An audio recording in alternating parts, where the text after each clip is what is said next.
Love this podcast? Support this show through the Acast supporter feature. It's up to you how much you give, and there's no regular commitment. Just hit the link in the show description to support now.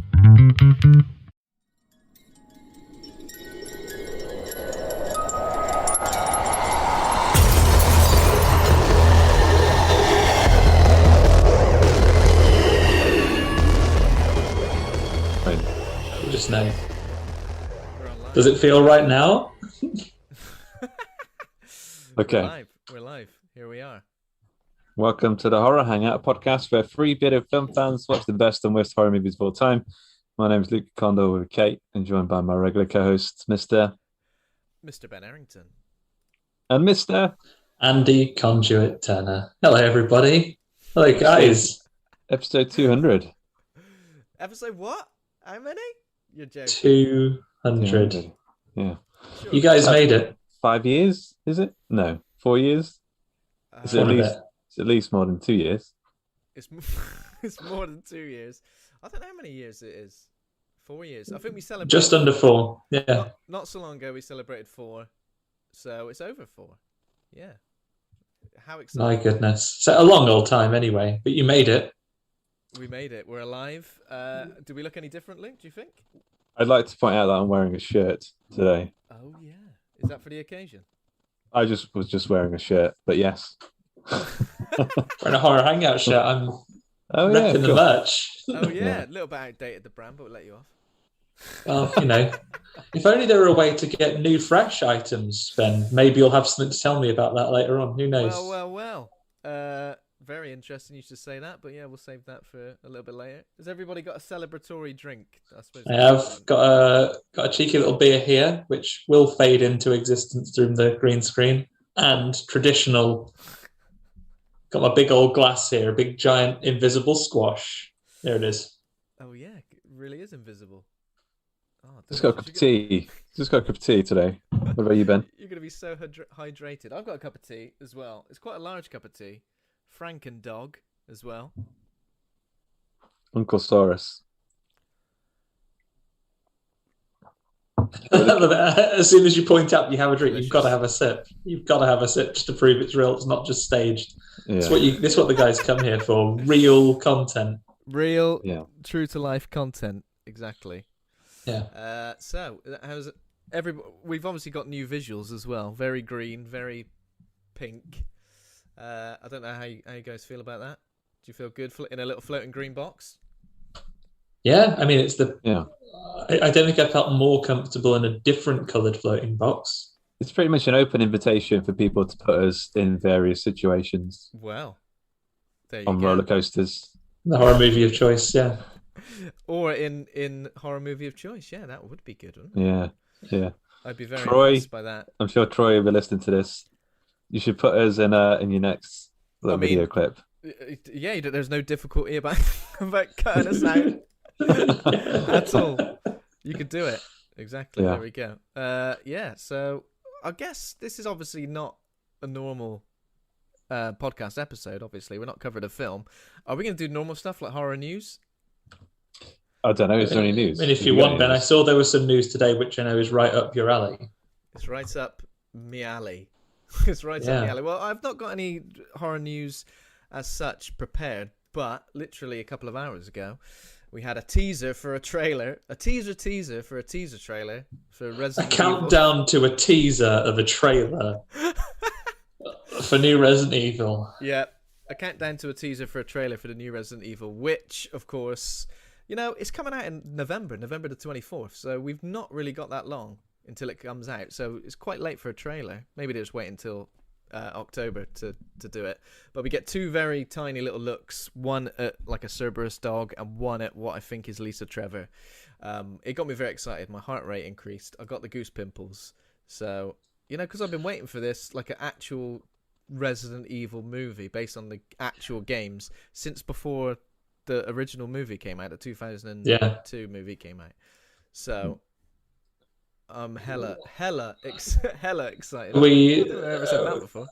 As we're live and we're, this is about being in the moment, being on the spot. Should I put you on it now? what is your predicted grade that you think we're going to be giving this when we inevitably do it in a few weeks' time? Man, that's really, really, really difficult to say. Now I've got to see you optimist or a pessimist. Maybe if by the time I see the trailer, I think I'm going to understand a bit more about how I think it's going to look. I'm loving the fact that title treatment is pretty much the same as the games. I think that is a good sign. Because I think the thing is, it's going to be difficult because you're going to be really, really true to the games, and then do you be too true to the games, whereas unwatchable as a film. But I love the games so much that I'm almost like, just be 100% true to the games and just balls to the wall, put it all out there. Come on. Do you feel like there needs to be an adaptation? Like, do you not feel like the games are their own thing? And I just think it's nice. Like, I don't think there needs to be. I think it's nice. If there wasn't a new Resident Evil movie or TV show, I would pretty much. I'm sure I'd be fine with the games as content. I just love the property so much that it's just a nice thing. I'm like, do you want it to succeed? Will it make you proud, like a proud uncle? If like people are like, this is better than Breaking Bad. Definitely, yeah. Yeah, and I feel like a proud uncle. I feel like a proud uncle, stepdad, when the games do really well. You know, when the games keep coming out and they're like critically a success and they make a load of money. I'm like, hell yeah. I think when you're invested in something from the beginning, it's nice when you can have someone else who wasn't into it with you at the time get into it later. And I think the films is good because I know that video games, like a lot of people play them now. Like I think it's common, like more than half people, certainly in this country and similar, play video games, right? But for people that don't, like, I don't know, my partner certainly doesn't, like to have them be like, that's a thing that I know about now as well. Or they can go and watch this thing that you really enjoy with you. I mean, depending on the quality of it, it might strip you of film choosing rights for a little while. Like pretty demonic the other day. Is that how it works? Like, you come away and it's like, what was that shite? You ain't choosing the next one. You're bad. There's always the worry that it would be like when like a small band gets really big, and you'd be like, "No, I liked it. I liked it before it was good." Yeah, I like Resident Evil before the acting was any good. Yeah. It was never good. Yeah. I'm joking. Yeah, but I'm looking forward to it. That's kind of like, I'm not really focused on any other horror news. We've been trying to prepare this live stream, which has been, challenging, fun. Challenges are fun, right? Yeah. Don't think of them as challenges, Ben. Think of them as puzzles. Yeah. I can. Well, like Resident Evil puzzles. Resident Evil puzzles. Yeah. If you put in the dog crest instead in the tiger's right eye, that would have sorted it. Luke wouldn't have been upside down for a few minutes back there. I was the puzzle. You just had to figure it out. You had to rotate him like a number of times. When you appeared upside down, I think it may have been one of the greatest moments of my life. I will say to everyone, like, normally we always plan to record at about 8 o'clock, and invariably it's usually about 10 past, quarter past, because we're all finishing our dinner, just making a cup of tea to get on there. Yeah. We were all here at 5 minutes too, easy. If things had gone to plan and they hadn't been upside down, we'd have been live at 8. Yeah. Don't put it all on me. You didn't choose to be upside down, Luke. That's not a choice. You're born that way. You're born upside down. You were like a little bat, man, just appearing and having a good old time. Yeah, but that's all I'm going to bring up for horror news, because we've got more pressing things to discuss on now. Unless anyone's seen anything that they want to chat about this week. Have I prepared anything? You know what? I watched. I don't know why. I was up on like the weekend, whenever it was, and I thought, let's put something on. And I ended up watching the Dean Koontz adaptation, Odd Thomas. You know, the one with Anton Yelchin. Yeah, that is odd. Thomas. It's made by Stephen Sommers. So it's he's got The Mummy, Van Helsing. He's got those films. And now so I know what we're Thomas. getting to. And now Odd Thomas. I like the film's like got like I don't know, 50% of Rotten Tomatoes. It's not been scored very well. It is amazing to see Anton Yelchin again. He's just like a charismatic, charming guy, and it just makes me really sad that he's like no longer with us. They're At not going to see 27 more as well. great stuff from him as well, because Yeah, I was late to the party on the Green Room. It's so good, and he's so good in it. He's brilliant. He's so good. I'd say this is if you're gonna watch Odd Thomas, just know that it's very very cheesy and not amazing, but it's not bad. It's quite fun. It's a good time.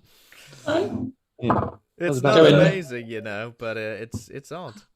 I could go in Yeah. knowing that. That'd be fine. How about you, Ben? You seen anything this week worth commenting on quickly? Do you know what? I haven't seen anything horror related this week, despite the fact it's October. I've started. Well, actually, I'll tell a lie. I've started watching Squid Game. That's got some elements of horror, I guess, to it. I don't know if you guys have started that yet. It's the big. I will start it. I'm quite surprised it's become such a worldwide phenomenon because I kind of was always of that thought process that majority of people aren't going to want to watch something, that's not sort of performed in English, and I'm quite happy about the fact that it has become such a huge success because I love sort of like Korean cinema, so I've been a sort of fan of that, and it's got the same sort of flavor, which is nice to a lot of the big hitters, and it's great. I'm only a couple of episodes in, but already I am really enjoying it. I won't say much more because I don't really know all that much about it or spoilers. I want to catch up on it. And then I'm like you, Ben. I'm halfway through Midnight Mass right now. It's really good. Okay. Then got to the end yet. I finished episode 4, and I think there are 7. 7, 8. 7. Okay, that's a fairly nice length. Yeah, keep it tight. Mike Flanagan does keep it tight. Obviously, it's really good. It's really good. I know we've been talking to some guys saying it had a bit of a slower pace and it was a slow build, but I found it really entertaining so far. So there's a lot of superlatives being thrown around that show and Squid Game. People saying it's like episode 5. I just can't. Oh, I don't know what that means. Episode 5. I'm hyperventilating here after that episode. I've heard Midnight Mass is a hell of a lot of monologuing. I don't know how I feel about. I like a monologue, but I don't want too much of a monologue. It's like cheese on toast. I love cheese on toast, but I reckon after about 3 pieces of cheese on toast, I'm done. Don't want more than 3. What you want is... I could keep going. I think there's a little bit... I need someone to tell me to stop. There's a little bit of a monologue. There was one monologue in the last episode I watched. I was like, it's a bit much for me. But even though, Ben, it was like you said last week, it was actually 2 people monologuing together. They took it in turns. Just have a conversation. Okay. Yeah, well, they took it in turns to do a monologue. They literally one person did a thing, went, right, it's your turn now, and then the other person did it. And that was a little much for me. But other than that, it's a bit like your cheese on toast analogy. Then something will happen, and it's like that third piece of cheese on toast comes. Someone's only whacked a bit of reggae sauce on that. Oh, a whole new game. Got some music in your food, and that is what when things game changer. When things kick off, which they have done in the last episode I watched, my goodness, is it tasty. Levi Roots has burst in, kicked the entire series in the dick, and is going for it. It's good. I'm gonna watch it. I can only think about cheese on toast now. As I said, I struggle with Bly Manor, so I'm not sure, but I probably will get around to it eventually. I don't know. There's so much stuff. There's so much content out there right now. It's hard to say, but it's not a Bly Manor by no sense of the word, but it's also not a Hill House. It's something different. Okay. It's something different. Okay. It's more of a I don't know what to say that it's like. I don't want to spoil anything. It's good. Go and enjoy it, and the people that Mike Flanagan's mates that are in there are and his wife all good stuff. Your wife could be your friend as well, Ben. That's all right. All right. All right, snowflake. Is your wife listening or something, Andy? Is that what's going on? She doesn't listen to this. She just gets on with her life, like you all should. No, she asks how it's gone. She's like, "Oh, good episode." Yeah, still going. I get it. Still doing that. Old shit. No. Yeah. We're still doing it, and we're 200 episodes strong, and the show is only going to get bigger and more scary. Yeah. Bigger and scarier from here. Just forgot, I did also rewatch 2018's Halloween. In sort of preparation for the new one that's coming out, Halloween Kills. I actually think I enjoyed it the first time. I kind of loved it this time. It's a really fun, cool slasher. It's absolutely brutal. It's dead fun. There's loads of teeth that splash on the floor. I actually and that don't get podcast through scene. There's that podcast scene. Yeah, Oh yeah, it's really good. Feel really podcasters. feel really connected to that. Hope there's more podcasters in this one. I hope they all People who can survive. understand. Yeah. That's on They're the list. heroes. That's That on the woman list. has got new teeth. She's got sharp Michael Myers biting teeth. And just as he thinks he's won, she comes out, big metal jaw, like that guy from He-Man, takes him out.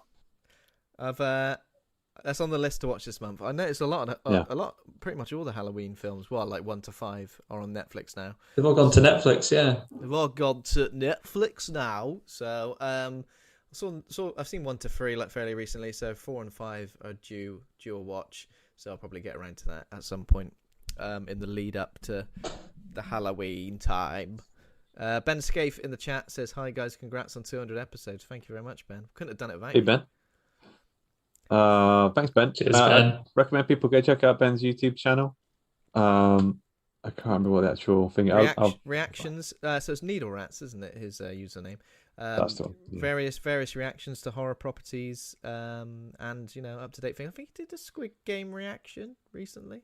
Yeah, I know he's done things like Annabelle and Conjuring. So go and check that out. And of course, we can't mention Ben without not this Ben, that Ben, without really calling him out for his strong T-shirt game.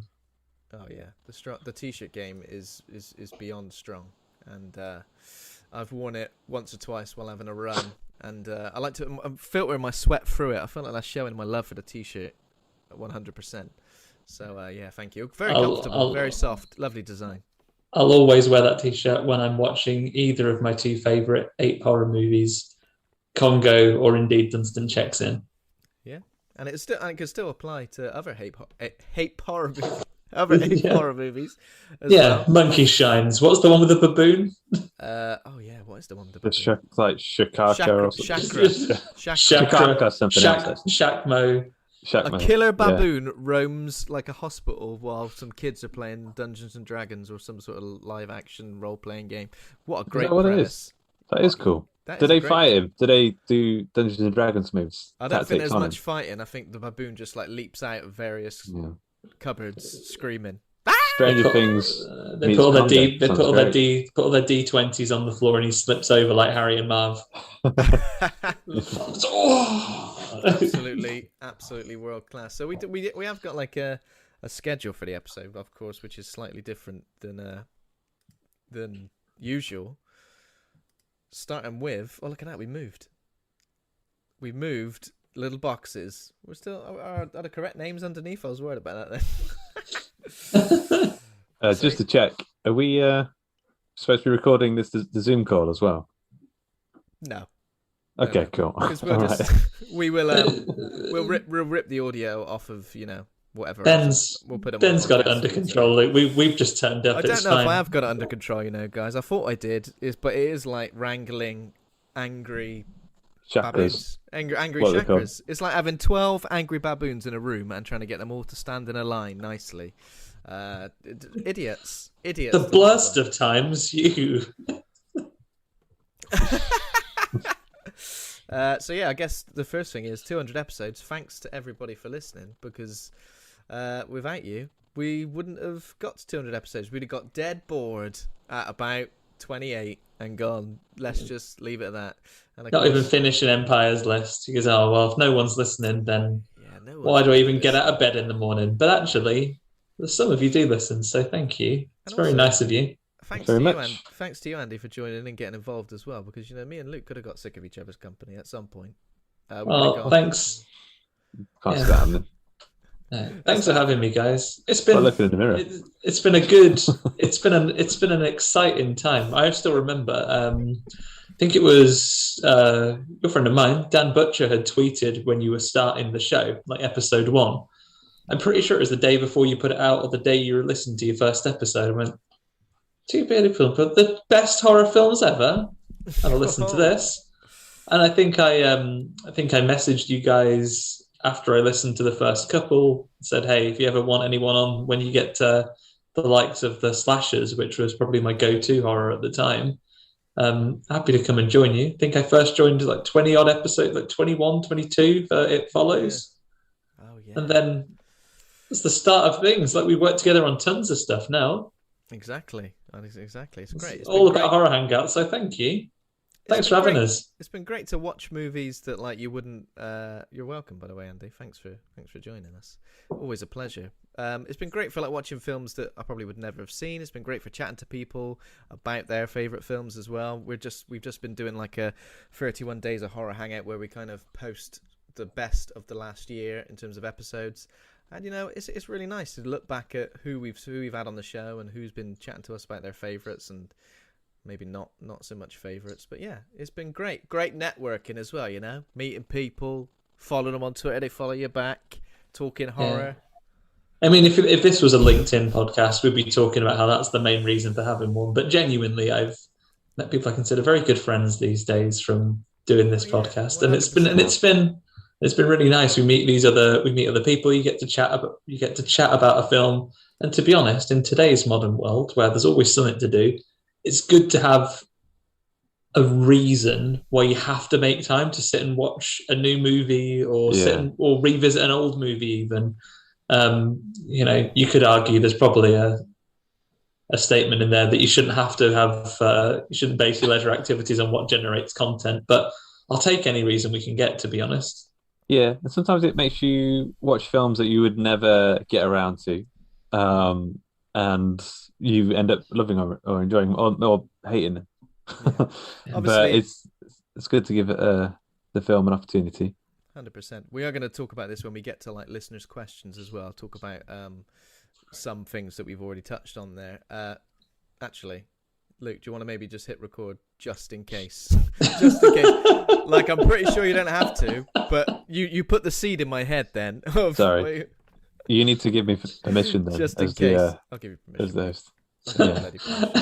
Imagine if it was you were just asking not to do it with a Zoom setting. You were just saying like, do I have your permission to record? Yes, you do. Yeah, I'd say as well, like, so we did the first 50.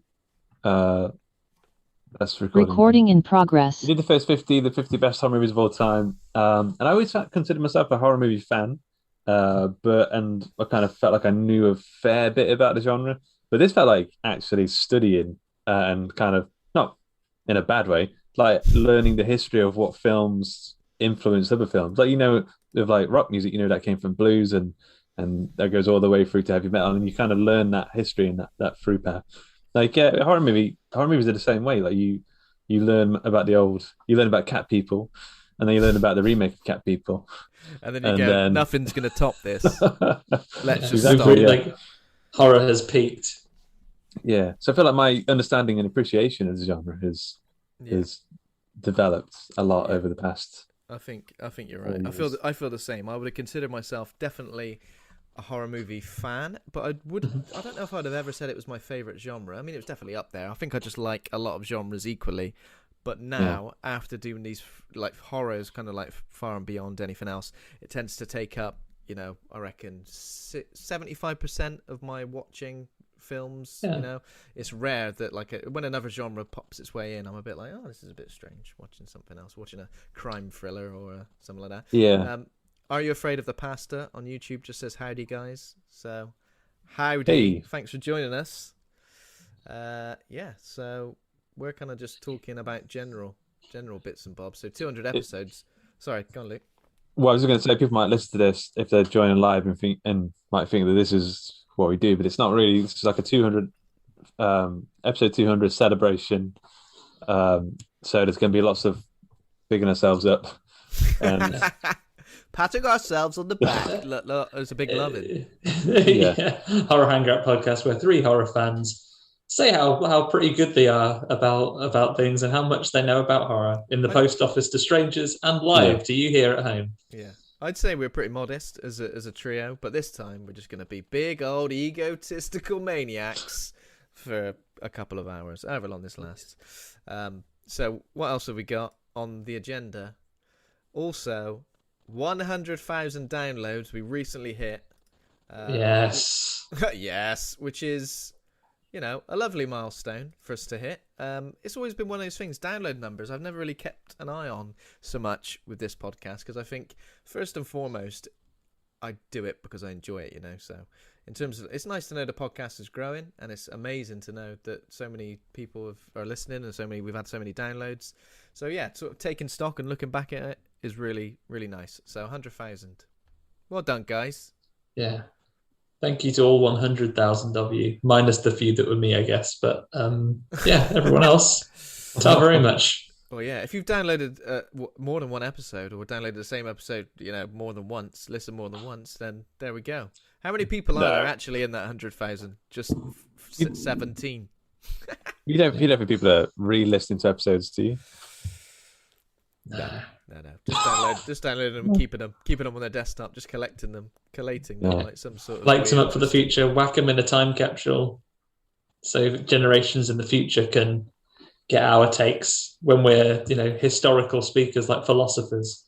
People are they'll pronounce our names slightly wrong, like Socrates, Ben Errington, Conduit, Twarner, Luke Kondo with a C.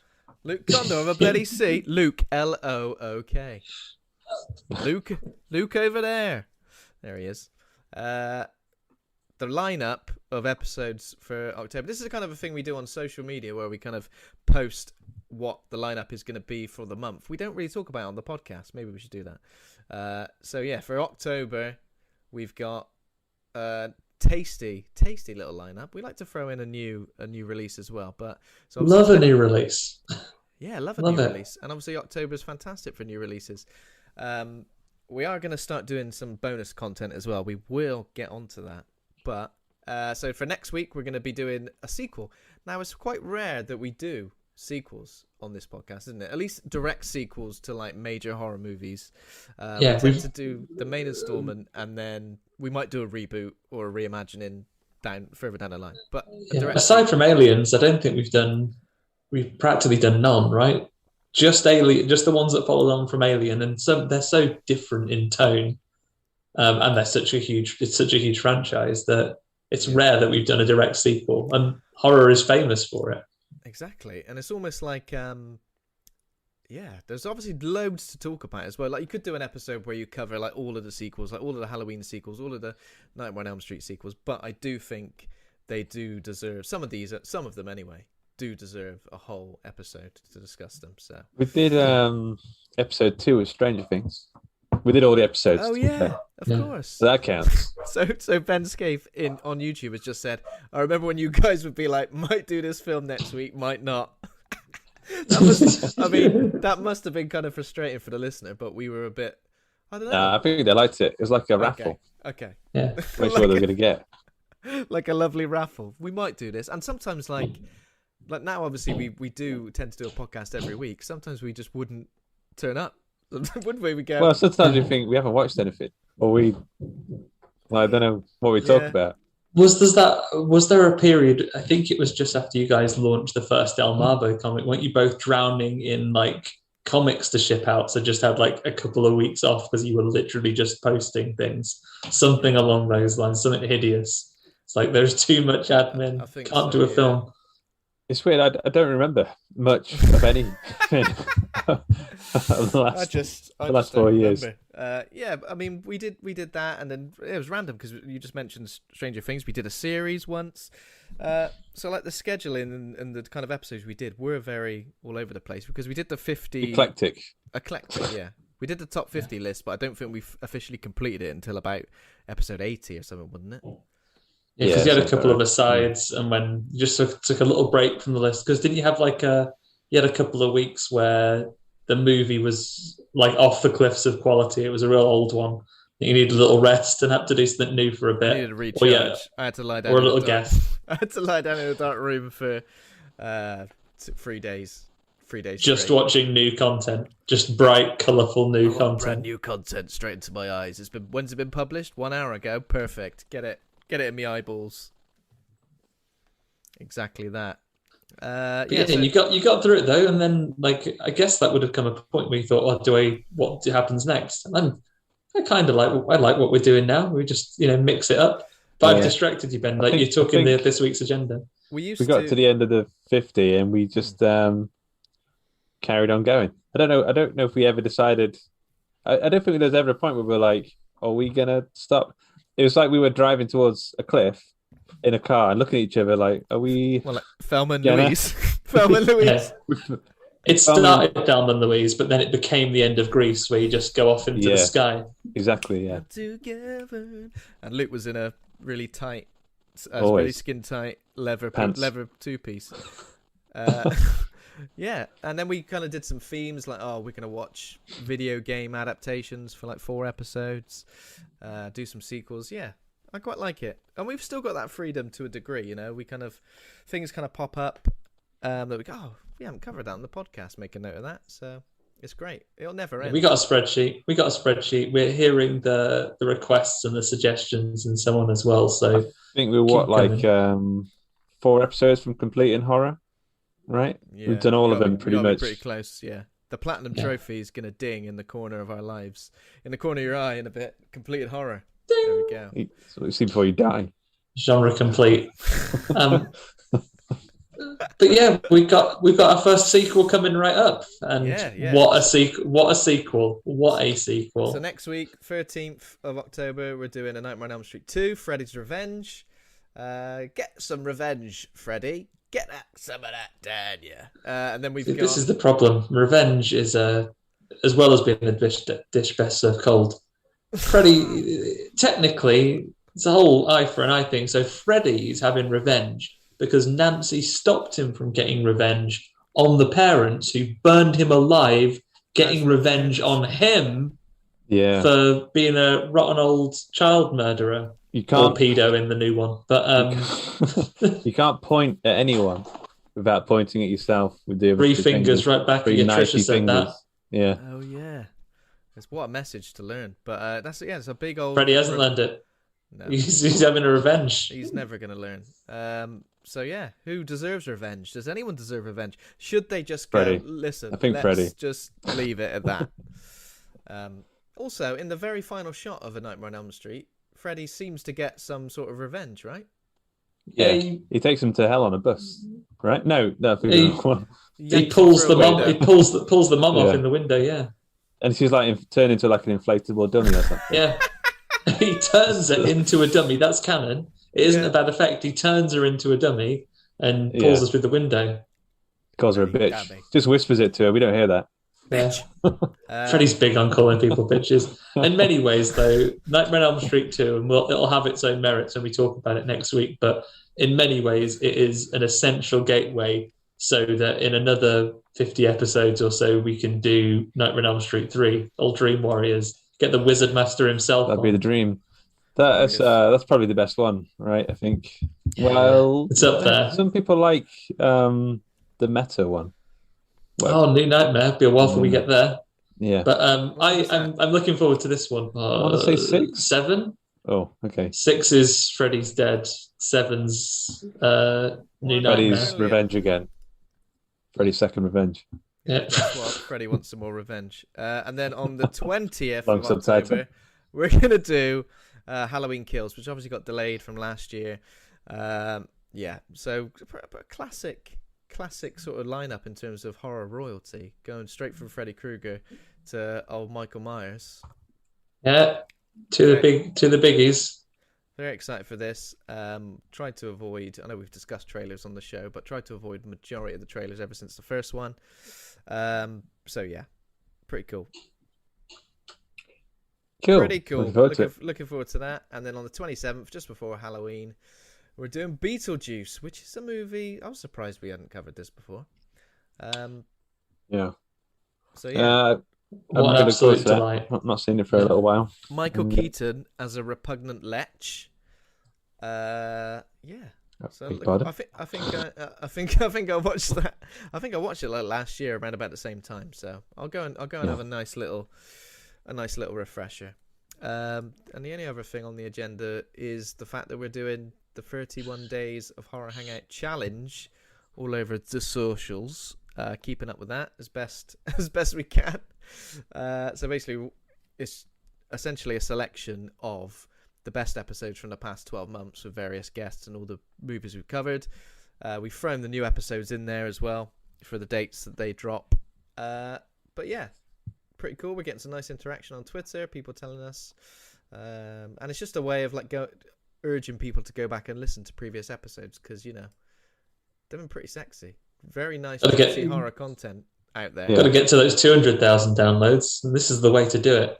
Yeah, this is like an add-on sale. This is. So we're at 100,000 downloads, and we're already greedy, and we want the 200,000 downloads. So we're going. Yeah, you want the next hit. But yeah, I've been enjoying this as well. Obviously, it's nice that if people might go back and listen to certain episodes or everywhere that anyone that can use a hashtag has got a 31 days of something as we're up to Halloween. But Shudder have gone 62 days of horror. Yeah, Madness. I saw that.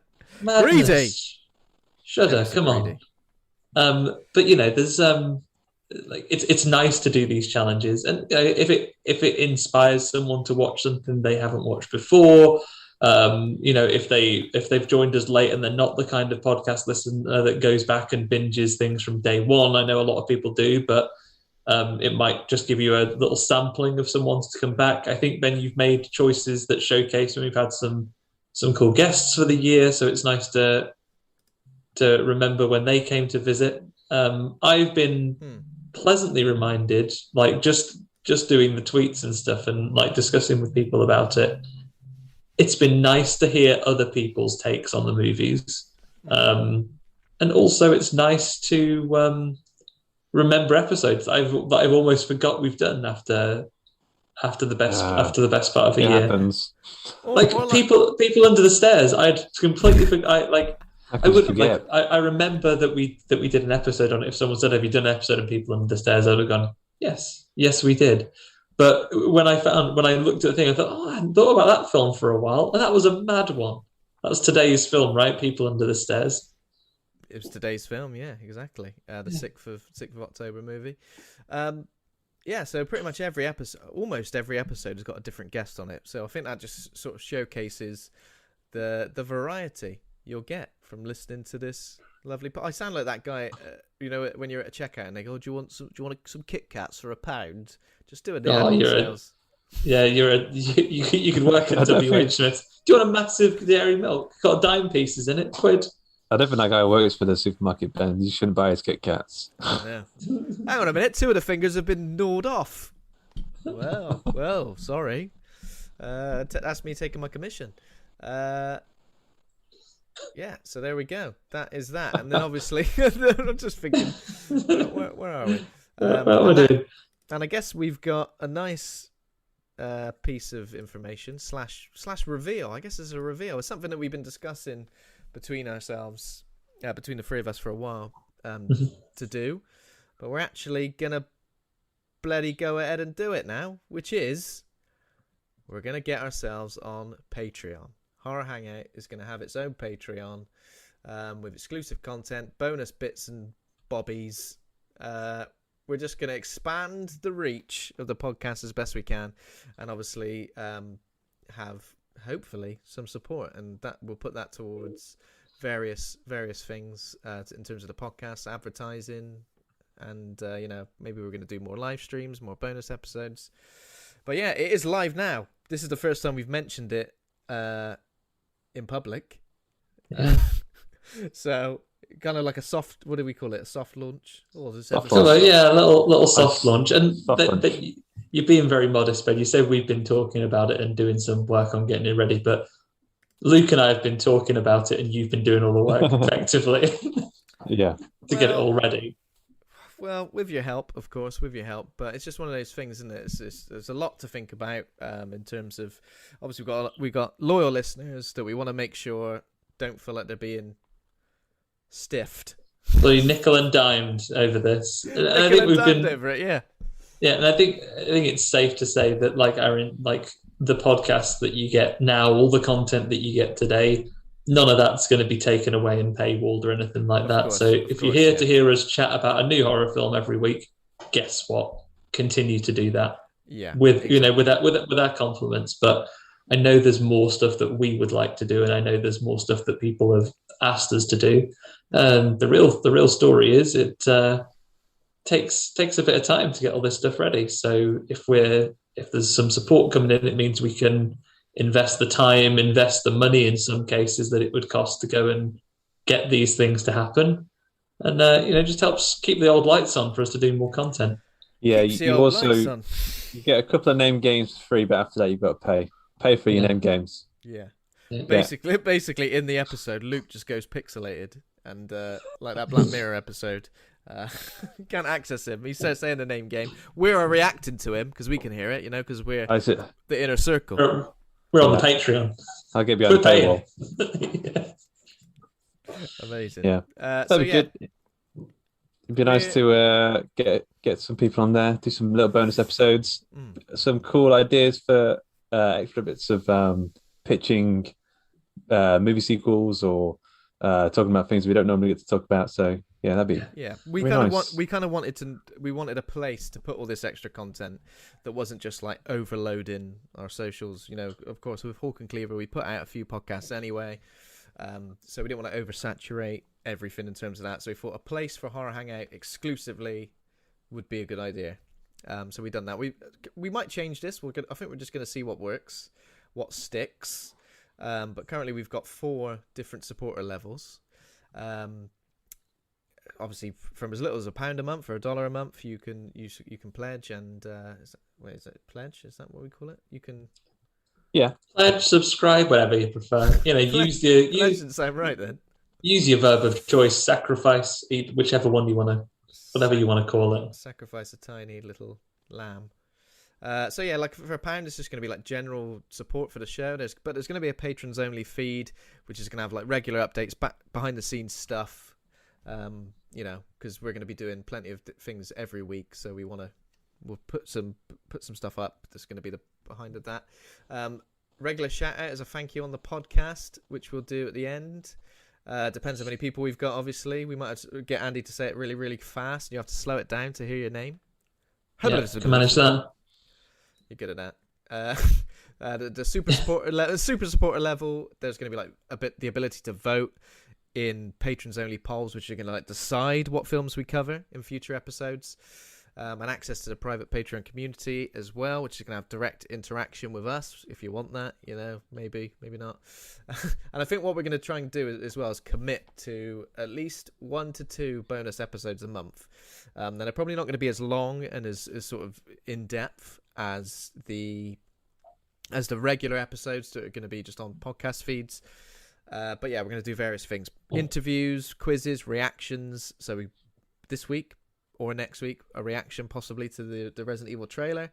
Countdowns. We've got some ideas for a pitch a remake / pitch a sequel bonus episode where the 3 of us do that, and I think that would be pretty fun. I've already got some ideas cooking away. Yeah, looking forward to this one. When you have to do like a reaction video or something, I'm a bit worried because I don't really react facially to anything or noisily.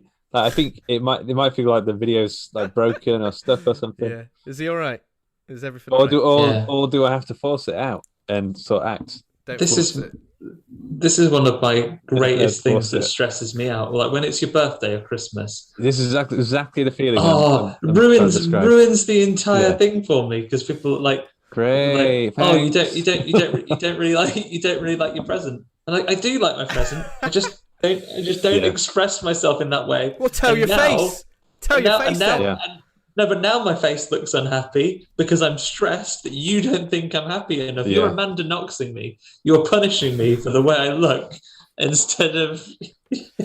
We mentioned Amanda Knox on a podcast probably like 2 episodes ago. You bloody love her. What are you saying, Ben? Like you're saying that.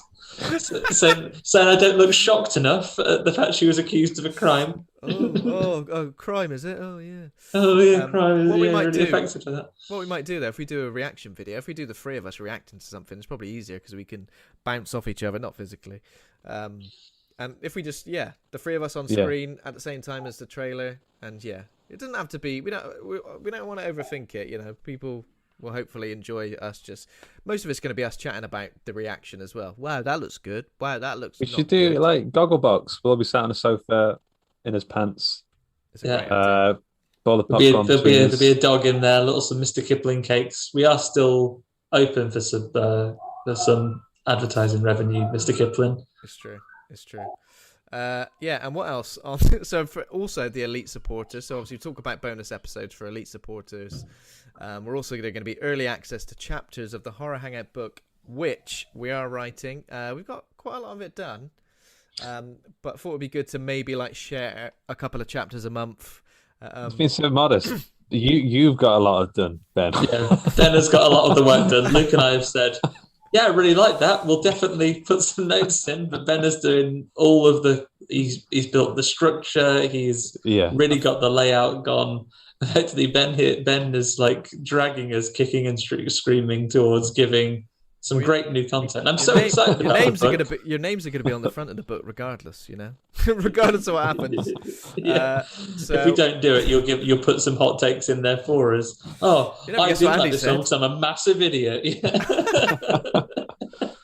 I think it's also going to be the kick up the ass. I need to keep it going as well, because I think I definitely hit a bit of a wall in terms of how much of it I'll put together. So I think what we're going to do is share early chapters of the book, obviously in their quite a raw form, but also we're going to look at the process, the writing and the editing process as well, in some format. Not entirely sure what that will be just yet, but we'll work it out. We'll work out, yeah. But I know that one of the things that you're excited about the book is we wanted to get the feel of what we have on the podcast here. I think you guys called it the Horror Hangout, and it's kind of normative determinism. You've made it's began to feel like that kind of thing, right? So you are hanging out. So I know it's that you want to have some kind of interactive element in there as well. So when the book's finished, you might even have little spaces in there that people can put their ratings in. Yeah. It would be really nice to make it an interactive experience, which we kind of spoke about. And I think by having this scratch content... and sniff. Oh, that smells like Ben. That smells like Ben. It's bloody lovely. I'm gonna eat that page, consume that page. Pop-up book bits. Pop-up book, yeah. Bits of beard.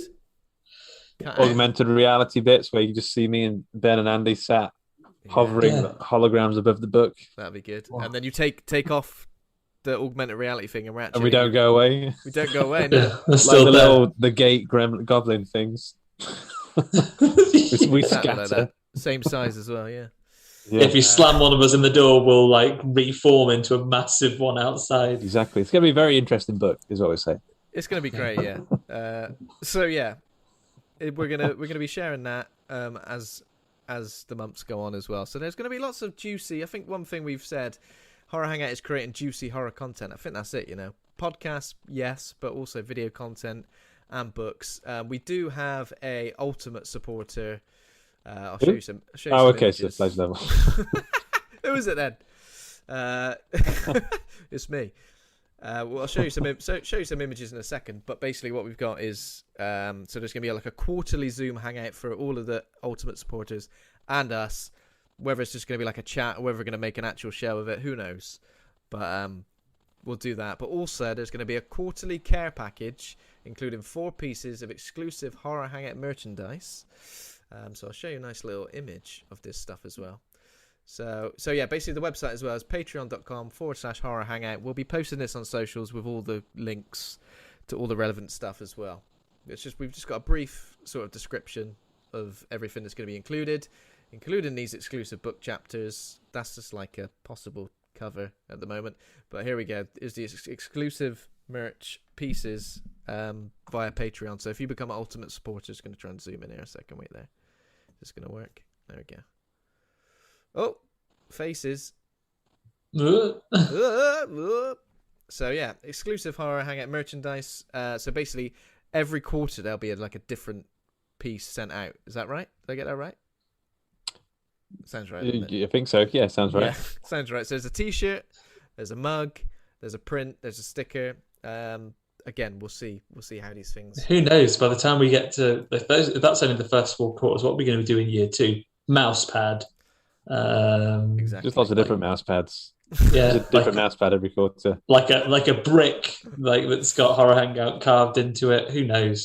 through someone's window. If it comes through someone's window, yeah. Oh, like a Rubik's cube that has like our faces on 3 sides, and you do it like a Hellraiser puzzle. Yeah, you don't want to solve that one. To Yeah. be fair. No way. Yeah, I kind of want that now. that is kind of it for the Patreon. Obviously, if you go to the website, you can read all about it. There's loads of stuff on there. But yeah, again, like I think people, if you want to find a way to support us and keep us doing more exciting stuff, then it's a great way to do it. Obviously, we appreciate everyone listening and sharing the show already, but you want to help us do a little bit extra?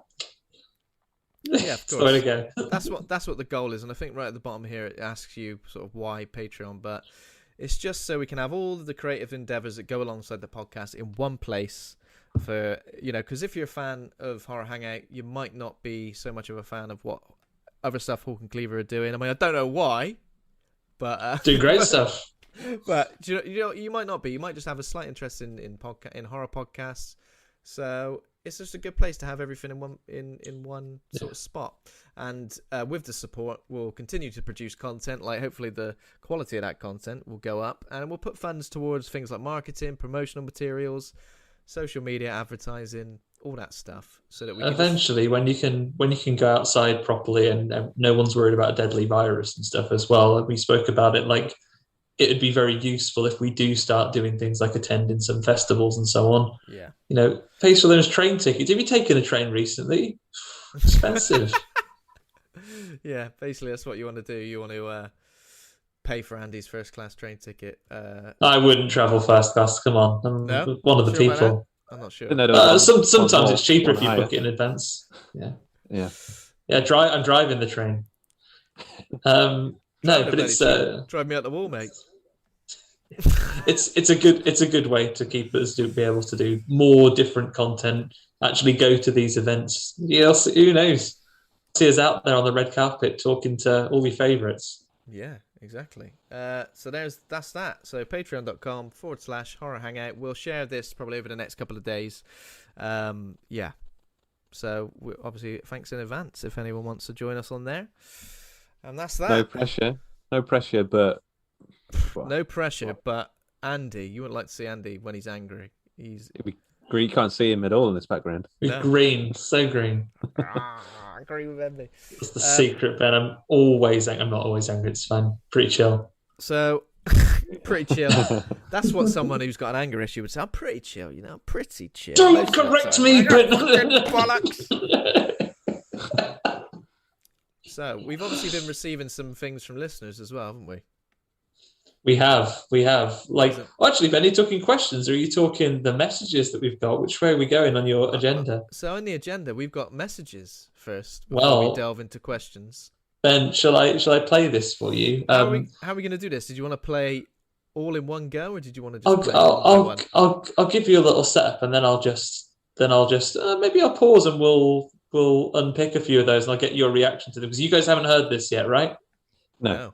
And there are other messages as well, like that we had from various people who didn't have a chance to record something. Some of these guys actually recorded on video, and I'll send those to you separately. But for technical reasons, I've just ripped the audio here. We've got some messages from some of the great listeners, some of our friends, some of their former guests to the show. Is this is this going to be like This Is Your Life, where you play them and we go? It is a bit like. Oh yeah, that old guy. This one. What I'll do is I'll play. There's about 5 minutes of messages in total. I'll play like a couple, and then I'll give it a pause, and we'll give you a chance to react well up with tears and so on, and then I'll come back to the ones. I don't know what reaction you want me to do. Yeah, just do. Can you do the face look of someone who is kind of heart warmed, a little bit of pride in there, There should be an emotional time. See, I've managed to get rid of this any feelings of anxiety because I've already listened, and also because I asked people. I was saying it's to you two really. I'm incidental. You made this live. You've made me do a live reaction. I've got when Christmas in front of a fucking audience. When they announced the best actor at the Oscars and it shows all 6 of them on the thing. Yeah, you got to do that. Great stuff. Oh. Well, me, I've won. Oh, I don't know. I was rubbish. Right, is the first couple. Strap in. I think the first one is someone we've heard from today. Hi guys, Ben Scape here. 200 episodes, that's amazing. Here's to another few hundred. Maybe at 500 I'll do you a t-shirt. Thanks for being doing great content and getting me through a bad stage in my life. Cheers guys.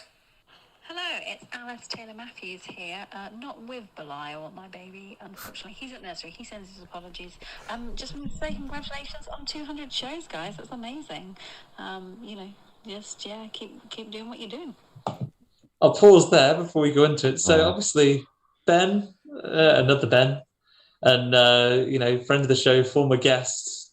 So Alice has been on with us twice, right, as well, and we met her and interviewed her when we listened to Horror Show Favourite, Sleepaway Camp as well. We watched that. But yeah, first couple of messages for you there. A little tear in your eye there, Luke. Lovely. It away. Obviously, I had a bit of crisp dust in my eye.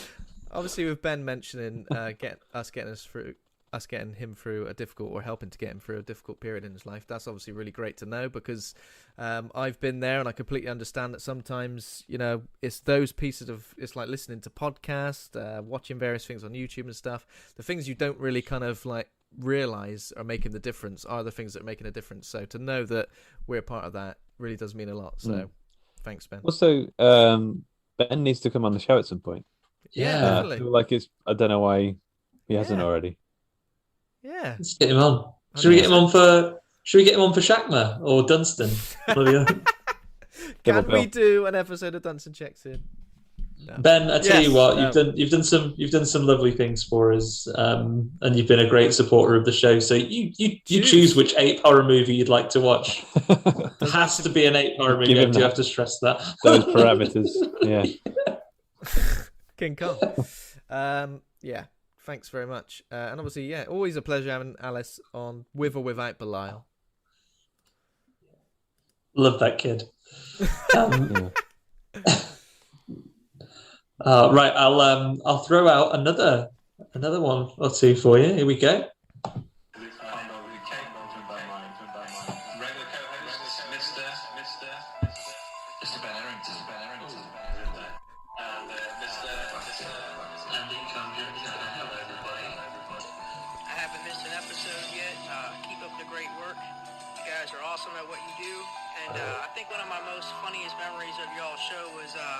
when that moth was attacking Ben.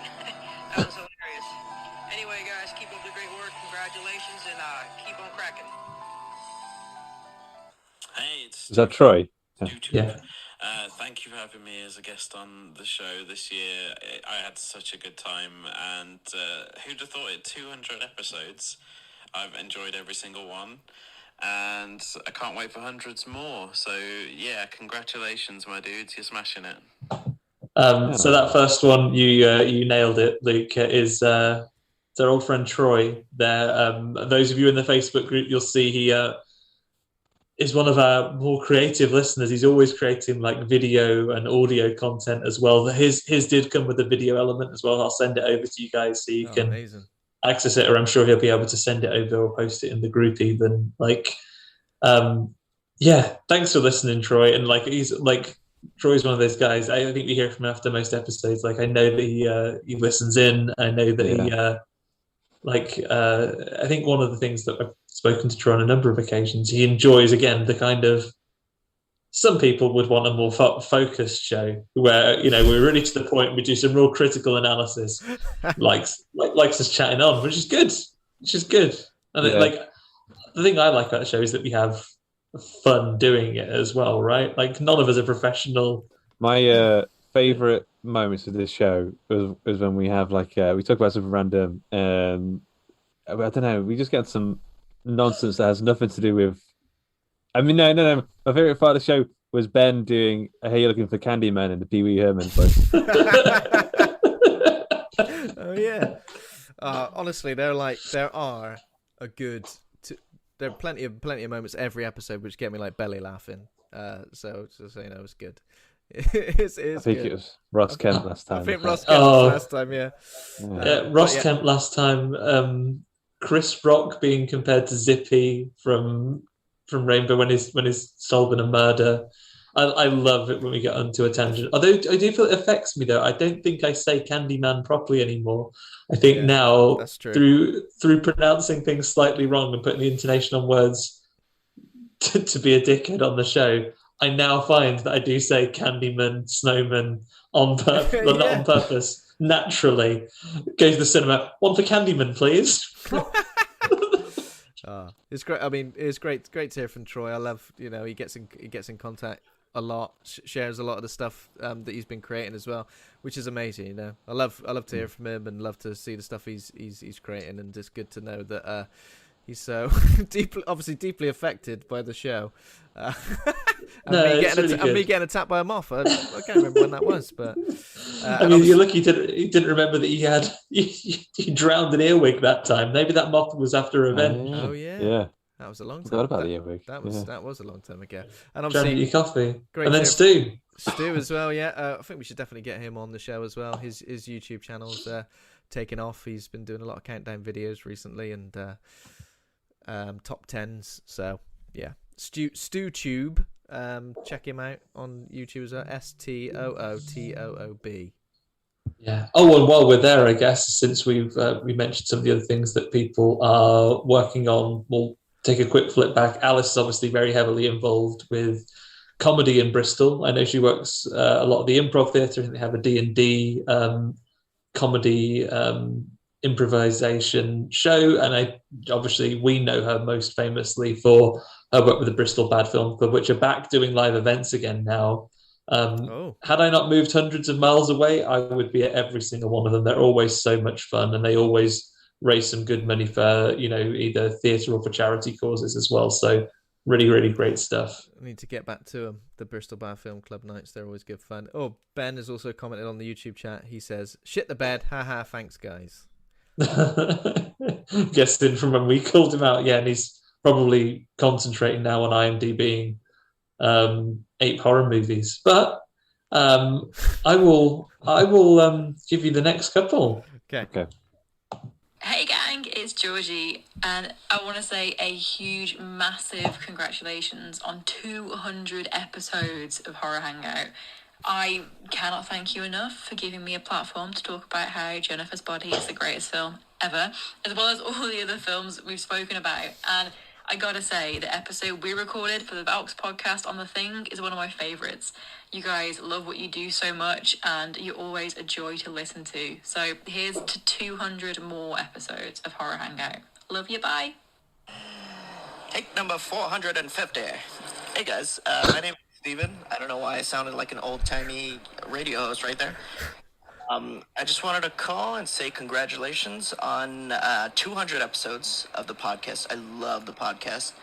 I came across you guys sometime last year.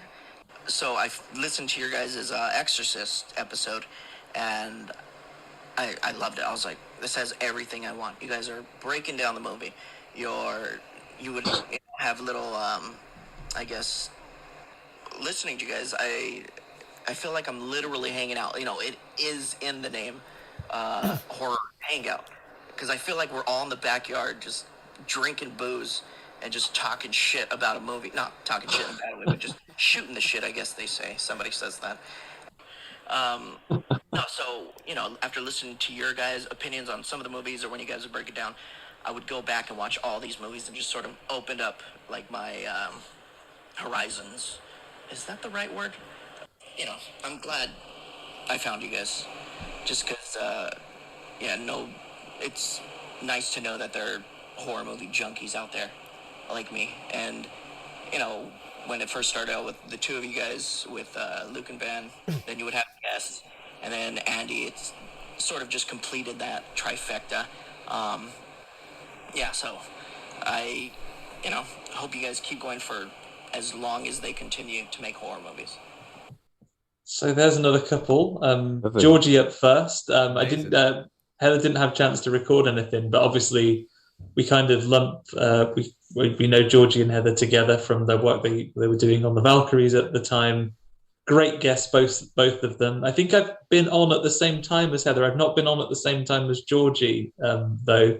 But their episodes are always so much fun to listen to. They are great Really great, Yeah. great guests.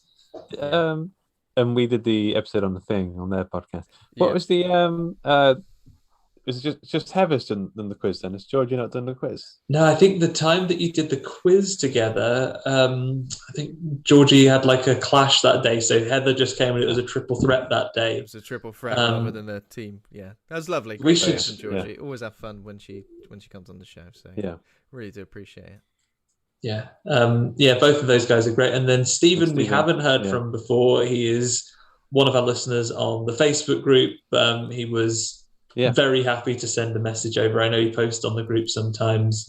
I will send you guys his full message. So, like he had a longer message. I had to cut it down for time here tonight, so so I wasn't playing messages for too long. But he mentioned like a lot of things that he likes about the show. He is a big fan of the name game, Luke. He loves the trivia. He loves the quiz episodes as well. I can take that one as a congratulations as well. And he hopes we do another one soon. We will do another one soon. I think everyone that's listening, as we run up to Halloween, Ben mentioned, obviously we work on other podcasts as well. So Halloween has us all very busy in the horror fiction world. But I think sometime between Halloween ending and it being Christmas and the end of the year, we'll get another quiz episode down. We need to organise one because I keep challenging people. Every time there's a guest, I challenge them, don't I? So yeah, who have you challenged recently? So you've mentioned it already. We need to give you a match against Georgie at some point. Yeah. Now, whether she returns with Heather and it's a reunion of those guys or a different partner, someone else you've challenged. So You challenged Emily Booth when she was on with us. Emily Booth. I think I challenged the My Turn podcast guys as well. Yeah.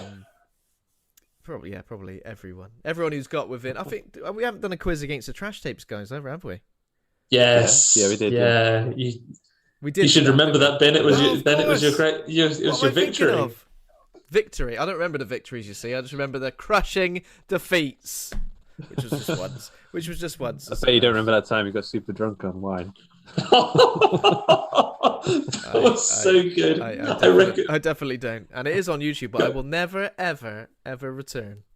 Maybe No, guys, if you anyone who's listening, I know that based on the numbers, more people listen to this than watch it, right? But I would recommend that if anyone doesn't usually watch the video, because mostly you need your ears for this, go and watch was it between Christmas and New Year it was the quiz for the end of the year, and I think it might have been just before Christmas. Was it just before Christmas? So Christmas season. It was holiday 2020. So we had this. We had the quiz. I think it's one of the longest things we've done, right? Because it took us so long to get through a quiz while we were all drinking. I think we did a pre-show as well. Yeah, we did a pre-show. We talked about films of the year, and then we did this quiz. But honestly, guys, I would recommend, if you never usually watch the videos, watch that one, because it's a good quiz. I'll give it. I'm not too proud to say that. It's a good quiz. We had some fun making it, and then by the end, Ben is absolutely fucked up, having drunk 2 bottles of red wine. Yeah. 23rd of December. I don't know how I'm helping people find it, but yeah, so it was like nearly 3 hours worth of quiz, and we did like a bonus episode for like an hour and a half before that. So it's a lot of horror content, a lot of drinking. It's like the big fat quiz of the year, but more fun. But that's already pretty fun. Yeah, and then towards the end, Ben's just like disappearing into the background. Yeah. I didn't. well, Ben Scaife on YouTube just says Ben should do a reaction video to that episode. Wine o'clock. I don't think I'd do it like. I'd have to watch it first to know if it was appropriate for me to react to, just because I don't think it was that bad. I think it would just been embarrassing, like big red bloated face, like all swaying, just like looking at like jaded by the end. I got another couple. I'll play these before we wrap this up. Okay. John Crinnan here. Just wanted to send a quick message to congratulate you on hitting 200 episodes. That's an incredible achievement. I've said it both online and offline to you guys. Horror Hangout is one of my very, very few must-listen podcasts. It is so much fun to listen to, and it's even more fun to be a guest. I remember all my appearances very fondly, especially the Nice Chianti Horror Hangout crossover, which honestly was the most fun that I've ever had on a podcast, and I've been on a few. Speaking of which, I'm actually still waiting on my trophy. I don't know if you guys have sent it. I haven't had any, delivery attempts. I haven't had the little card through the post, so I'm guessing you haven't sent it yet. If you need an up-to-date address or anything like that for me, just let me know. I'm sure it's in the mail. Don't really know what's happened there. But anyway, congrats on hitting 200 episodes, guys. Very much looking forward to listening to 200 more. Horror Hangout, 200 episodes. Wow, you guys just keep knocking it out of the park. I love the show. I've been a fan since probably the beginning. I've listened to most of the episodes, and I got the opportunity to be on your show several times. Who could forget when Johan and I, from the Trash Tapes, brought spookies to the table. We chatted to the Horror Hangout guys about farting dusty monsters and an exploding Grim Reaper. How you can't get any better than that. That is it. And I've been on the quiz. Let's not talk about that because that was terrible. And I've talked about American Psycho with you guys. And now I've got to go because I've got to return some videotapes. And that is me done for messages right now. Obviously, amazing. What first cool voices. we had amazing voices. Both of those guys have. Yeah, we had John Crinnan up first, current quiz champion. Yeah, I mean, do you need to challenge John back to win the title back? Is it like a belt rather than a thing? That's a great idea. Yeah, that might be it. I mean, I'm assuming you're in charge of the trophy, though, Andy. Right? We can't take blame for that. Well, real life horrors. Sucked in, John. I did send you a trophy, but I sent it by Yodel. You'll never see it again. What is it, like a cardboard belt? Or it should be a belt. No, it's like the Horror Hangout quiz trophy. It's like it's a very grand trophy. Like, I mean, you can't see it, and it's beyond some people's imagination. But for those of you who have a powerful imagination, do close your eyes and just picture something with the splendor of Thanos' Infinity Gauntlet, but as if it had double the amount of stones in it. And it's just holding a crystal skull like the people of Atlantis might make. Wow. If you were to look upon it for too long, you wouldn't go blind, but you'd go mad. You're mad so that your brain, even though there's no physical injury, would disconnect your eyes from your mind because it'd be too much to take in. It's imaginary, right? Did you say? I had to have it. It's not imaginary. It's real, but it's recommended to imagine it rather than see it. It's recommended to imagine it because I had to have it crafted by just kind of senseless artisans. Only one active sense each. They made me a coffee this morning. You definitely found them in Bristol. You definitely found them in Bristol, didn't you? You just went to. Oh yeah, at the. I went at the market. Just up in Corn Street Market. Went around there, found some artisans, and they crafted that for us. It was too dangerous though, so I've had to just shift it one plane of reality over. Yeah. So the holder of it can only kind of see an ethereal shape. So John, actually, if you look at your mantelpiece and you notice that if you put your hand at one part of your mantelpiece, assuming you have one, if you just notice there's like a feeling when you hold your hand over that area of the mantle there. That's where the trophy sits. And if you can't feel anything, then it's means you're not worthy for not imagining. Yeah, you've knocked it off powerfully enough. You've dropped it. Only those worthy can feel it. Smushed you broke it, in pieces. That was lovely. When the next quiz comes round, it's like the Silver Surfers board. I can just summon it back to me, ready to distribute it to the next thing. I'll say, "To me, my trophy," and then over the horizon it will come. like Kratos and his axe. Yeah. I'll summon it back, and then it'll be ready to go to the next champion. Maybe back to you guys. Maybe to one of the hundreds of people at this point that you've challenged. We've got to win it back. We've got to win it back before the year's out because We can't have gone a whole year without it. We'll be losing our powers. Yeah. As horror experts. The source of all the power. I mean, I'm not one to crave fan art necessarily, but if anyone does want to try, if you have an imagination and a pen powerful enough to draw an image of that trophy, then by all means, yeah, please do. I'd love to see it. Draw it in blue biro. Somewhere not in your mind.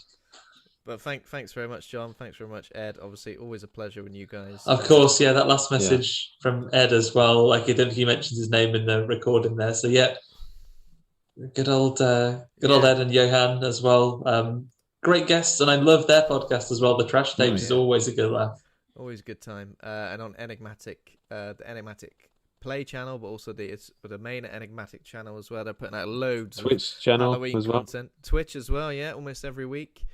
They're firing it out in October as well. So there's loads of cool stuff to look at and recommend. So yeah, and there are so many guests that we weren't able to get time to get anything recorded from them, but I caught up with pretty much everyone who's ever been on the show, and like everyone was so was full of congratulations for you reaching your 200 episodes, guys. So lots of folks keen to be on again, the sort of one-time guests as well. So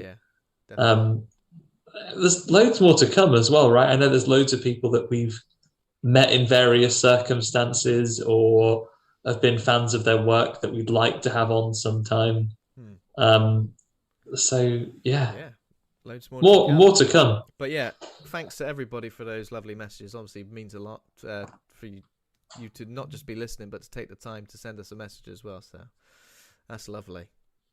It's cool to hear people's voices. I mean, like I know John and Ed's voices and that quite well, but like voices like Stephen and Troy, I've spoken to them on the internet so many times, but I've never heard the voices. So it's true. Quite nice. It's quite interesting.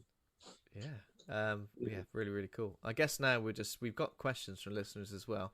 We do have quite a lot. Are we going to go through all of them? I don't know. I don't think because there's like 20 or something. Let's go through all of them, but like let's not make our answers last too long. As long as we answer. Yeah, we'll rattle through. Let's rattle speedy. Through, It's quick fire. It's like the speed round. Come on. Moderate. Let's not. Yeah, I might need a bit of time to think sometimes. I went like, no. we put, no, absolutely not. We put questions, a Q&A sort of out on Instagram, Twitter, and Facebook, the Facebook group. So we got quite a few back, which is lovely. We will rattle through as many as we can. So, do you want me to read them out? You just do a round robin. Should we just take it in turns? Yeah. To read them out. Have you got them all in front of you? Yeah. Right, let me get I'll bring it up on thingies. Let me go last. So the first person was Laura Kendrick, who's fairly new to the Facebook Horror Hangout group, I believe. Author, and she's got some author, and also loves a lip sync on Instagram. If you follow her on Instagram, Better Late Than Novel, she loves a lip sync, almost daily lip syncs. So get if you enjoy those, that's where to go. So the first question, she says, what are your favourite horror comedies? Yeah. Oh, for the longest time, it was Shaun of the Dead. Not even just like favourite horror comedy, but like maybe like one of my favourite movies. But then we did Horror Hangout and we did Dead Alive at some point. I think that was in the top 50 of all time. And now that film, I don't know what... I still love Shaun of the Dead, but Dead Alive, I don't know what it is about the film. It's so silly and like so bombastic and over the top. I just love it so much, and it gives me great joy. Or maybe Cabin in the Woods. I don't know. There's a lot, but Dead Alive is up there. Cabin in the Woods is up there as well. Powerful answers, Luke. What about you, Ben? So Shaun of the Dead always seems like the most obvious one to go to, but it really is that damn good. So it's a toss-up between Shaun of the Dead and What We Do in the Shadows for me, because I feel like that's good. What We Do in the Shadows it captured a vibe of comedy that I absolutely loved, and the fact that it's kind of like continues in the series, and the fact that the series is now like on series 4, maybe series 3, maybe, and 4 has been confirmed. Yeah, the fact that we're getting more and more of it is just amazing. So I love that. For me, I will throw in there, and again, all the ones you guys have just mentioned are fantastic. Definitely some of my favourites. I will add to that Army of Darkness, fantastic slapstick, takes that step into comedy even further than Evil Dead 2 does. It's brilliant. The bit where there's loads of little ashes chasing around that cabin is so good. Or the bit when he's forgotten the magic words, I love it. And then maybe I'll stick with Sam Raimi again and say, like, there is an awful lot that leans into comedy. The horror is definitely capitalized here, but Drag Me to Hell is very funny in a number of places. It's very, very funny in a number of places. So maybe I'll stick with those. There are a lot of films that we've done which I think have got like unexpected comedy moments as well, which are always a nice surprise when they Sleepaway Camp. Sleepaway Camp and the fake moustache. Unexpected, but yeah. Maybe also unintended. That's unintended, yeah. What's the next question? Laura also asks, what is the most brutal way to die? So I guess, like, what is a way that you would least want to die? I've never died, so I wouldn't know what the most brutal way to die is. But I've always kind of thought being like slowly crushed. One thing that sticks with me, and I'm gonna be one of Laura's favourite films is The Mummy. I'm pretty sure this isn't in The Mummy Returns though, but there's obviously a bit where the ceiling is coming down, and there's a moment where you see all the treasure like getting crushed, and for some reason that's always stuck with me, and I've always thought it would be, because it's coming down quite slow. I've always thought it'd be horrible to just get crushed very, very slowly. Bad enough getting your treasure crushed. I could never get killed that way because I have this weird superpower. If there's a pylon or something, I don't know what happens, but I get incredible strength and I can get out. I can get out of them. So in that situation, I'll just push the wall back, push the ceiling back up. Like a mum when her kid's trapped under a car, you could lift up the hatchback. Bowels let go, but I'll be alive and stinky. Yeah. But I thought when you said you had a superpower, you were going to say, I can be entirely two-dimensional. I can squash down to nothing. Come on. Yeah, but you'd just be stuck there. Just a thin, squashed bit of paper. You're like Parappa forevermore. Breathe. Yeah. Oh, that sounds great, actually. My most brutal way to die, I would say, the least way I want to die, the ending of Wicker Man. So he's in, spoiler alert, but the guy is put in like a Wicker Man sort of thing. The reason that's so like scary to me is because he doesn't even believe in what these guys believe in. They're sacrificing him for like peaches or some sort of fruit. I can't remember what it is now. But like they're killing him for something he doesn't even believe in, and they're burning him alive, surrounded by like screaming goats and chickens. And also they start like holding hands and like singing sweetly to each other as he's like screaming like prayers. It just sounds horrendous to me. Could have been worse as well, because I bet he's really kicking himself. He could have had sex with the landlord's daughter, and then it wouldn't have happened because they're only sacrificing for the virgin. Yeah, I don't even believe in Wicker Man, and I'm getting burned alive in one. Oh, the irony! Alanis Morissette comes on, isn't it ironic? Don't you think? It's like, I do think. I really do. For me, I don't know. Lowered feet first into a Christmas tree shredder. I guess that'd be pretty bad. That's pretty bad, yeah. That's because you'd be specific. You thought about that previously. Yeah, you've had nightmares about that. No, just it was just a conversation that we've had in the pub to make sure that you understand the worst possible way to die. I reckon that would be pretty bad. I think you pass out pretty quick, though. If you were, well, you wouldn't be dead until. What if someone put like some painkillers in you to the chin? Then I reckon die. I reckon you'd be dead. I reckon you might live until it gets to like mid torso height. Just screaming up to there. Yeah. Do you know what I used to do when I used to work in B&Q? I used to put myself through the shredder, the Christmas tree shredder, the Christmas tree netting machine. You know that it's not a machine; it's just like a sort of circular thing. You just have to try and run and dive through it and completely miss the sides and get netted. But then you're completely at odds with like everybody else around you because there's nothing you could do. So they tie you up in it, leave you there, take you home, put you. Decorate me. Stick some lights around you. Just put an angel sell on you top. to Put this sell you to a angel. family. So there you go. This is one for you. So what I'm saying is that could have happened to me. I could have ended up in a shredder. People might have misjudged me. Oh, it's a Christmas tree. Oh, this one's wrong. It's all Get him pink in. and fleshy. Whack it in the shredder. Other than that, I don't know. Just of loneliness. That's pretty horrible. Yeah, I'd say if you got eroded by eroded slowly over time by like a fist, just put not hard enough to kill you, but just like let it just erode you away. Like you convex, you cave in. Are you all right? Just tapping you with a spoon like an egg. Yeah. Yeah. Oh, that'd be horrible. Oh yeah, there's that YouTube video, the spoon killer guy. I don't even know what that is. It's like a guy who it's like a comedy sketch based on like the ring. Someone gets cursed and there's like a demon that follows people, and he just hits them with a spoon over and over again until they're done. No. Humpty Dumptyism. Dessert spoon? Teaspoon? I think it was from memory teaspoon. I feel like it was a smaller spoon. Okay. Then his final form, he gets like a big old ladle. Other than that, like real life death, like there was a story once about the time there's a big silo full of molasses or treacle that exploded and it like leaked and it moves incredibly slowly, but about half a dozen people drowned. Can you imagine? It'd be like the blob has got you. But they tasted delicious. Drowning in treacle. You'd be like, fuck! Oh, it's got me! Yeah. I don't know. I mean, I guess that'd be because when you drown in real, like normal water, apparently it's quite fast because you inhale the water. It goes into your lungs straight away and you're out. But treacle, you're inhaling for ages. Yeah. And it's got to take ages to get in your lungs. Yeah, that does. You'd be trying to eat it as much as you could. You'd have to. You'd be trying to eat it at first until you were full. Oh, it's too sickly. I can't take it anymore.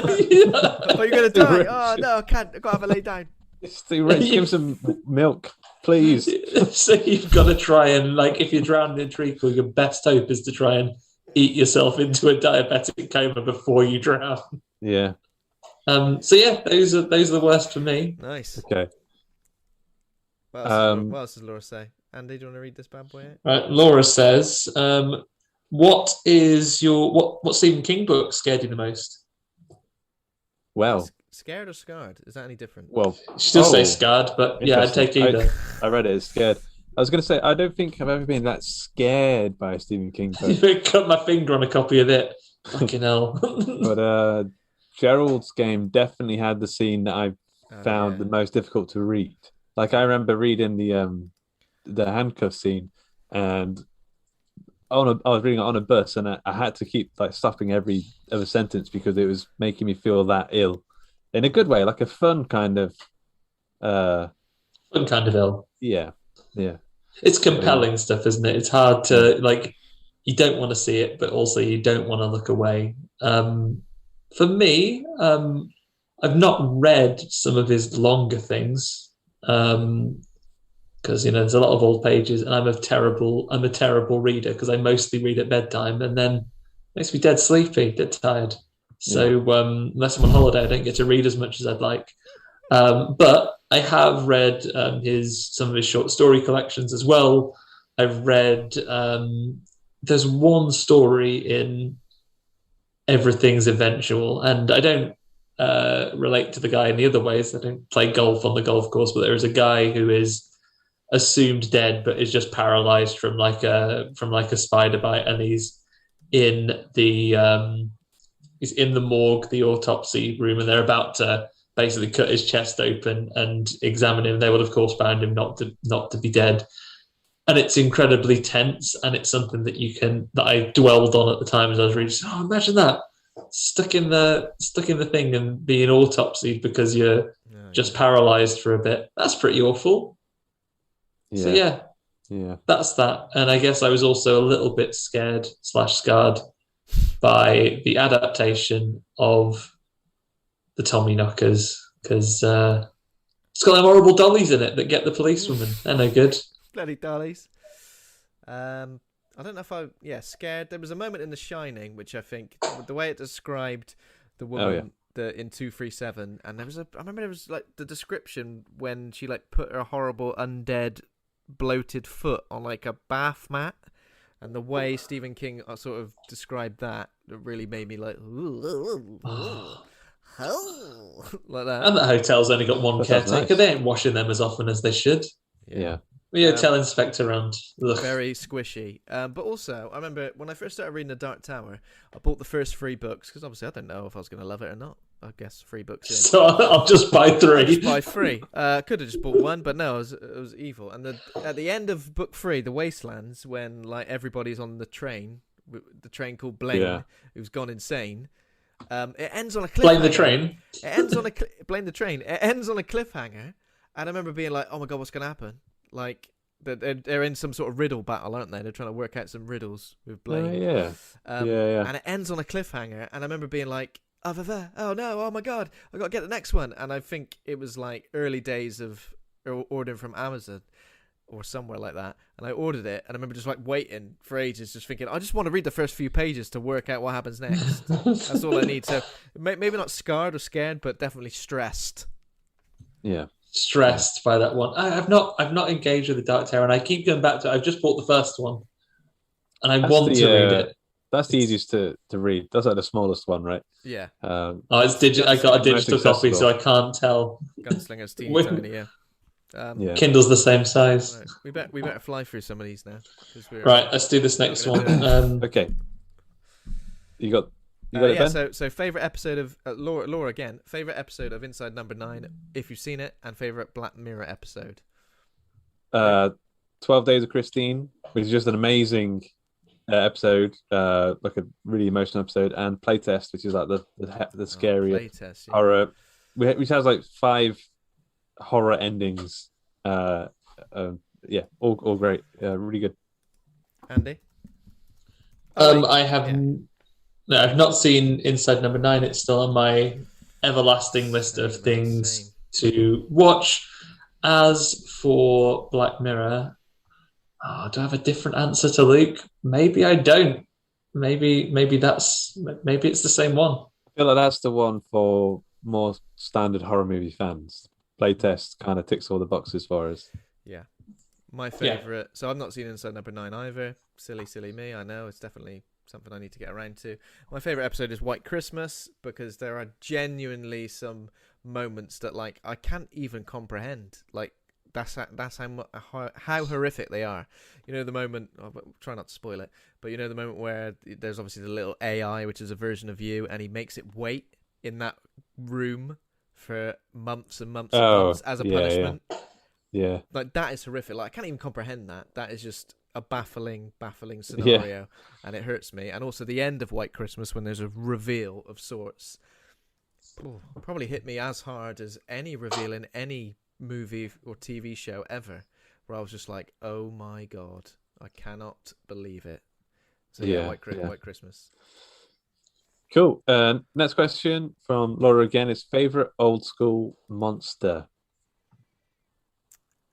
Probably just Frankenstein, I think. He's tragic. Tragic. Chucks a kid in the river, you know? Yeah. That's what... Yeah. You don't give a shit. I can't remember why he does that. I can't remember why he does that now. For me, if we're talking universal monsters, I would say a Dracula. Love a Dracula. If I can broaden the term, old school monsters, if it's not just universal, Big G, Godzilla himself. It's the monster, the king of the monsters. That's a good one. That is a good one.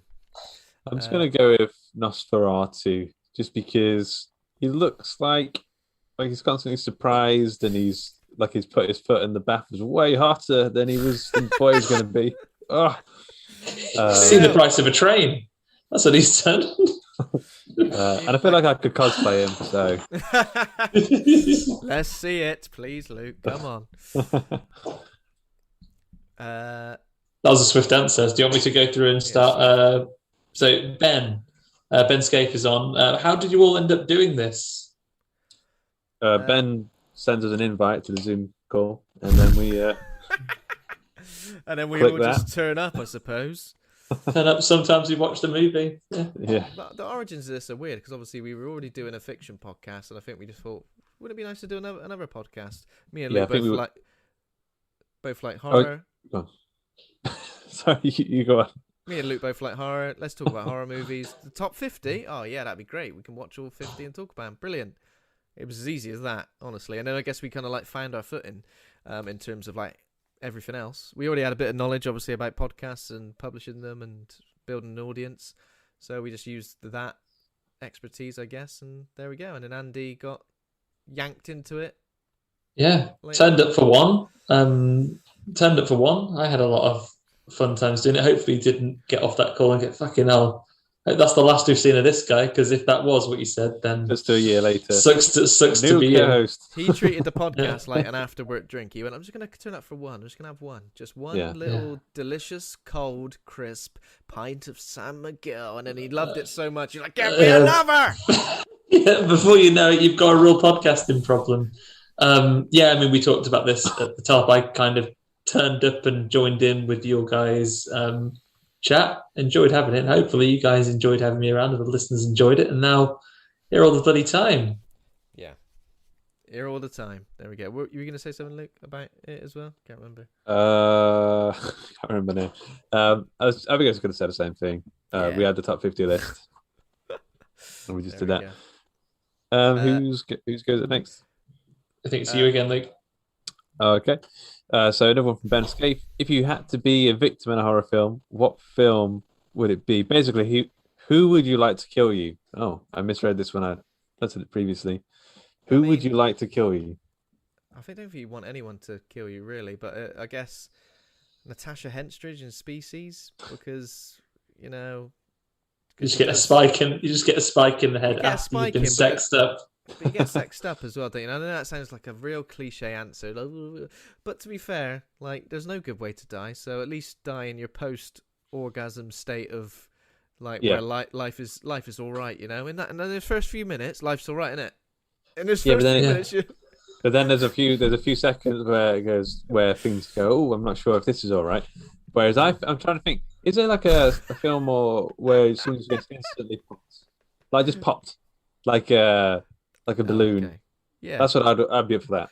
I mean, those people don't look like they're not enjoying the blob, are they? When they get done, that's not nice. What if you get demon knighted? Are they dead when they're possessed by the man? I feel like their souls are in hell. Yeah, you don't want that. Yeah. The best one to be killed by. That's a real tough one. What about being squashed by the glass in Final Destination 2? Because that'd be okay actually, because it's so quick. You're just like, oh shit, smush. I don't want that. I don't even want the oh shit. I just want to be snuffed. Death is really sadistic in those plans. Like the way they get done in the Final Destination plans, it would have been so much better just to be exploded in a plane accident early. You know, it would be a good one. If have you seen what's the film where they're on a work trip through Hungary and they're on a bus and they sell weapons? What's that one called? Severance. Severance. Yeah, I was going to say that. So Severance, there's a guy in that who is having an argument because he says if someone gets beheaded, then they're still alive for a little bit after they get beheaded. No one believes it. But when he gets beheaded, he smiles because he's still alive. I feel like at least you've won an argument as you're dying. But no one remembers. No one remembers the argument, so he's the only one. Yeah. Oh, man. I mean, that's a good one. I think Ben's probably nailed it with if you're going to die, then maybe get speciesed. Or maybe, who does get you nice and quick? The Predator. Just explode you with that cannon. That'd be all right. Does he have sex with you first? No? No, but it's pretty quick. And it depends you'd be going on. You'd obviously get to be a trophy. That's true. Someone's going to really value you. I'm also just thinking, before this, do you know that you're going to die after Natasha Henstridge Species is you? Because I don't reckon I could perform. Wait. But do you know before or after? Well, yeah. At what point? In this scenario, you know, where I've signed up to be killed by... All right. Bring on the death. Bring on the death. Come on. Yeah, because you could. Sorry, she's not always like this. Because you could, potentially. It's like playing pool length for rope. Are you hoping you'd find a way out of it? You can go. Just nip into the bathroom, Natasha Henstridge, and then out the window, down the thing. I want to escape. I can escape. Okay. So there's a way out. So, Yeah, hope that answers your question, Ben. Thanks, Ben. Moving swiftly on, we've heard from Troy Bursch. So he's got quite a few questions. So let's rattle through these because we want. We'll do them swift. One word or titles. Worst horror movie you've seen? Difficult. I'm leaning on. Oh no, maybe Alone in the Dark. Alone in the Dark. I think Alone in the Dark is one because it's nonsensical and it was boring. So there was that. I've seen a film called Autumn that has Dexter Fletcher in it. Look up the trailer on YouTube, guys. So it's called Autumn. All I will say is that I am glad I was in a rented flat when I watched that film because I feel like having it in the house reduced its value. Wait, is it a horror film? Yeah. Absolute shite. Wow. And Dexter Fletcher works behind the camera now, and he's a good sort. But it is, my God, it is excruciating. And I love a bad movie. Talk to me about Infested with the pink Power Ranger in it. Love it. But Autumn, my God, that is awful. And I guess. But there we go. I mean, anything Uwe Boll is probably one of the worst because I think House of the Dead was equally shit. I remember not being a fan of like one of George Romero's like latter movies, maybe Diary of the Dead. Yeah, I think I remember being very, very upset with that. And then following on from that, what movie did you guys give an F on? That is Alone in the Dark. That was Alone in the Dark, wasn't it? Is that did we the only? Give is an that F the only for one? The Unnameable, maybe. Yeah. The Unnameable, you did give a low listing to. Tell you what, when you answer the next one, I'll bring up the spreadsheet and I'll tell you. Cool. What horror movie? I'll tell you what we'll do. I'll do all of Troy's. Just to save confusion. Right. What horror movie has been on your list for 6 months or more and you still haven't seen? I made a list of like horror movie sequels that I wanted to see. I probably made that list over a year ago. So I think there's like The Omen 2 and 3 on there, which I've never seen. What else? To do on the show or to just watch? I guess just to watch. Okay, interesting. I thought you meant to do on the show. I don't know. I mean, I just tend to watch it these days. The Fly. I'll tell you what. The Fly 2 has been on my list for a long, long time. It's cool, that film. And I watched it for the first time fairly recently, only a couple of weeks ago. And yeah, it's pretty cool. I mean, it's not a patch on the original, and it's obviously a very different film. But yeah, that took a long time for me to get around to. Not sure why. It's mainly sequels, I think. Well, it's sequels that I don't realize exist, and I go, "Oh, there's a sequel to that. Oh, I would like to watch that." But I'm not quite interested enough to actually do